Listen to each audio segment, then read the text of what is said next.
Imagine a man in 7th century Arabia. He can't read or write. He has no access to a laboratory, telescope, or microscope.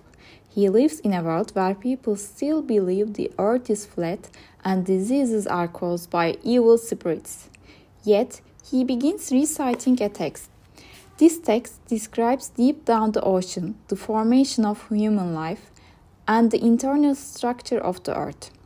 Those information must so precise, even modern science today is only catching up with them. This is not a religious argument, these are real facts. We will be looking at 5 documented scientific facts found in 1,400-year-old book. By the end of this video, we will have to answer one single question. How? In 600s, embryology didn't exist. At those times, most of the people thought a baby was just a tiny, fluffy-formed human that hidden inside a drop of blood. But Quran describes the earliest stage of a human embryo using a specific word, alaqah. It literally means a leech. For centuries, this word made no sense, but today, under high-powered microscopes, we see that in its first few days, the human embryo looks exactly like a biological leech. It doesn't just look like one, it also behaves like one, clinging to the uterine wall and feeding off the mother's blood. Then, the Quran describes the next stage as mudghah, or a chewed substance. If you take a 4-week-old embryo and place it next to a piece of chewed gum, the physical indentations are identical. Professor Keith Moore, a world leader in anatomy, publicly admitted he had no answer. It was impossible for Prophet Muhammad to have known these facts in 7th century. And here comes the second fact, the darkness of deep. The deep ocean is the most unknown place on earth. Humans couldn't even reach it until 20th century. But the Quran describes this phenomenon that occurs hundreds of meters below the surface, layered darkness. It is described as darkness upon darkness. Modern oceanography confirms this information. Below 200 meters, the light spectrum begins to disappear. First red, then yellow, then green, and then just the blackness remains. But there is an important detail. If a man stretches out his hand, he cannot see it. Scientists have now measured that below 1,000 meters, light is 100% absent. A human hand in front of your face would be literally invisible. How did a man living in the middle of a desert, who had never seen an ocean, know what it felt like to be a mile under the sea? Then comes the other topic, the invisible barrier. If you go to the Strait of Gibraltar, you will see something that leaves everyone speechless. 2 seas meet, but they do not mix. The Atlantic and the Mediterranean have different temperatures, different salt levels, and different densities. There is an invisible wall between them, a halog line.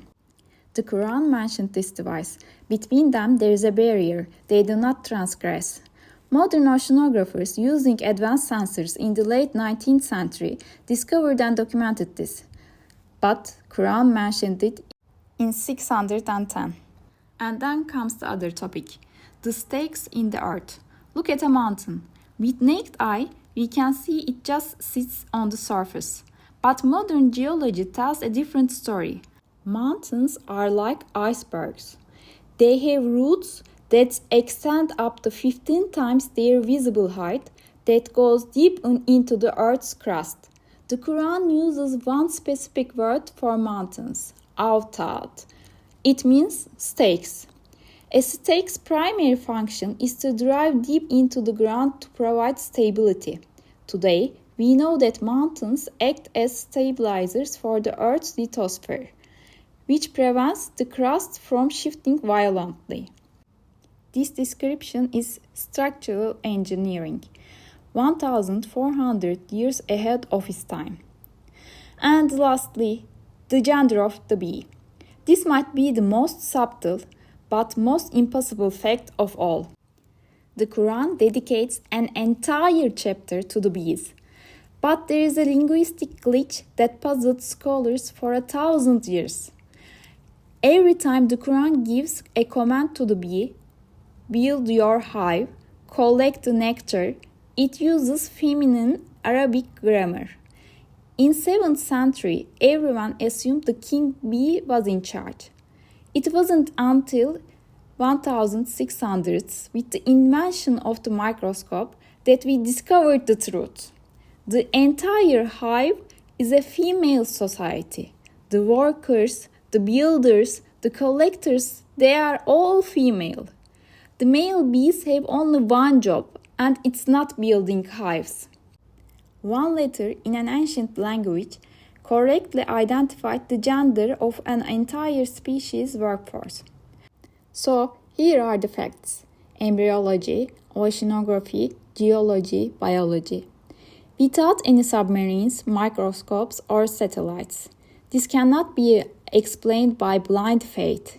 These are given data. If the source of this information wasn't a laboratory or it wasn't a library, then where did it came from? The question isn't whether these facts are true. Science has already proven they are. The question is, how did he know? Tell me your theory in the comments. And if you are looking for the truth behind the history, do not forget to subscribe.